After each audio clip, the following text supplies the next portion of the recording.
il y a quelques années dans une terrasse de café à Avignon où je te demandais, je cherchais une pièce pour travailler avec des femmes. J'ai beaucoup de plaisir à travailler avec des actrices. J'avais présenté il y a quelques années, ouais, il y a un certain nombre d'années maintenant, Madame de Sade, ici, avec des femmes et un homme absent. Il se trouve qu'il y a de nouveau une même thématique.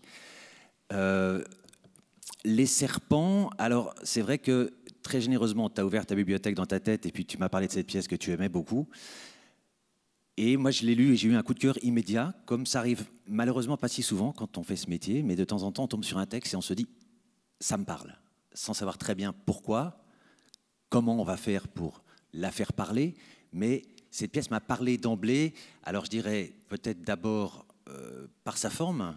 Vous avez la chance ici de connaître maintenant l'écriture de Marine Diaye, à travers les différents spectacles qui ont été présentés ou qui vont être présentés.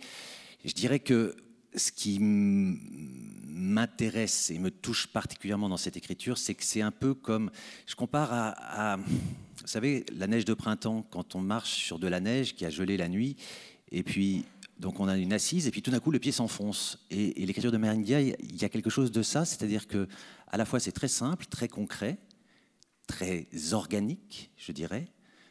Quand j'ai lu cette pièce la première fois, les images et les sensations me sautaient à l'imaginaire.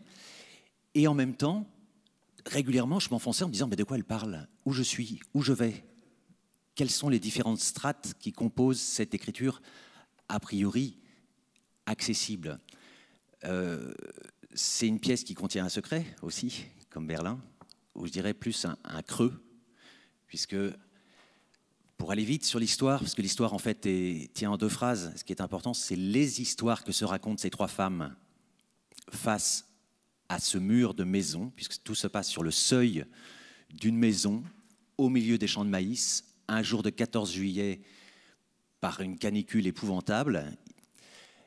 Et ces trois femmes sont respectivement la mère et la femme actuelle et l'ex-femme d'un homme qui se trouve à l'intérieur de cette maison, qui ne sortira jamais, et dont elles ne vont faire que parler, raconter des histoires, et des histoires en creux, qui peuvent aller jusqu'au tragique, puisqu'il est question d'un petit garçon, le petit garçon de l'une de ces femmes, de la première femme, qui aurait été enfermé par son père dans une cage avec des serpents, et donc qui en serait mort. Mais tout ça, on n'en est jamais sûr, c'est ça qui est très beau. C'est ça qui est très beau et qui maintient un suspense permanent, c'est que qu'est-ce qui est vrai dans tout ce qu'elles se racontent? Est-ce que ce n'est pas simplement des histoires qu'elles ont besoin de se raconter pour aussi s'extraire peut-être d'un quotidien qui sans ça serait d'une morosité et d'une tristesse sans nom? C'est peut-être ça aussi. Et c'est ça qui est beau, c'est que le trivial, le réel est augmenté d'une dimension fantastique, d'une dimension, et quand je dis fantastique, Marine Diaye revendique de beaucoup avoir puisé dans les contes pour enfants, entre autres. Et c'est vrai que cet homme qui peut être assimilé à un ogre par moment, on sent que c'est ce qui, à la fois c'est horrible, c'est terrible, et en même temps c'est ce qui les porte plus loin, plus haut, peut-être vers une lumière noire, mais en tout cas vers quelque chose qui fait du bien, je crois, dans la puissance et dans la confiance qu'on peut faire à l'imaginaire. Alors, là, pour dire deux mots... Parler des comédiennes aussi. Oui, voilà, il faut que je parle des comédiennes, puisque effectivement, il y a une autre chose qui m'est venue tout de suite en tête, et là encore une fois, c'est assez rare. Quand j'ai lu le texte, il y a 3 actrices qui me sont arrivées dans la tête comme ça immédiatement, et c'est les 3 actrices avec lesquelles j'ai la chance de faire ce spectacle. C'est pas toujours le cas malheureusement, parce que pour des questions de disponibilité ou tout simplement de goût, il y a aussi on peut essuyer des échecs ou des refus de la part des acteurs ou des actrices. Là, en l'occurrence, j'ai pensé tout de suite à une actrice que vous allez voir aussi dans Berlin, Hélène Alexandridis, qui était aussi dans Madame de Sade, Bénédicte Cerruti, qui est une actrice, je pense que vous avez dû voir aussi plusieurs fois sur les plateaux du TNS, et Tiffaine Raffier, qui est une plus jeune actrice. C'est 3 générations de femmes, en fait, qui est comédienne, qui entre autres a joué avec Julien Gosselin beaucoup, et qui est aussi metteur en scène, et j'espère que vous verrez son travail de metteuse en scène, parce que c'est une grande metteur en scène.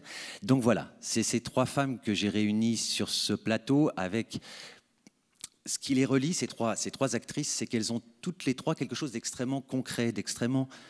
Quand elles sont sur un plateau, elles existent, elles ont une densité évidente. Il y a quelque chose qui se pose là. Et en même temps, ces trois actrices qui ont des lignes de fuite, des mystères, évidemment chacune avec son caractère et sa couleur, mais qui laissent rêver à d'autres choses que simplement ce qu'elles imposent quand elles arrivent sur un plateau. Si je dis deux mots, je peux encore ? Sur l'espace et sur comment dans quoi j'ai inscrit ces trois femmes face à ce mur de maison dans lequel elles ne pénètrent. Il y en a une qui fait des allers-retours, il y en a une qui va finir par pénétrer ou par être aspirée par cette maison. Mais ça posait une question qui, là encore, me passionnait, c'était comment faire pour parler de ce seuil, puisqu'il est question d'un seuil entre le réel et puis quelque chose qu'on doit voir mais sans le montrer. Et du coup, j'ai travaillé sur des outils du théâtre, en fait. J'ai travaillé avec le son, la lumière, mais très concrètement, c'est-à-dire que le mur de la maison est un mur de son. On ne voit pas ce qu'il y a à l'intérieur de la maison, mais on peut l'entendre. Et ce mur ne fait qu'avancer et coincer les trois actrices jusqu'au bord du plateau et jusqu'à un moment où elles ne peuvent plus que passer à l'intérieur. La lumière, c'est pareil, vous verrez, c'est une lumière... la chaleur vient de la lumière.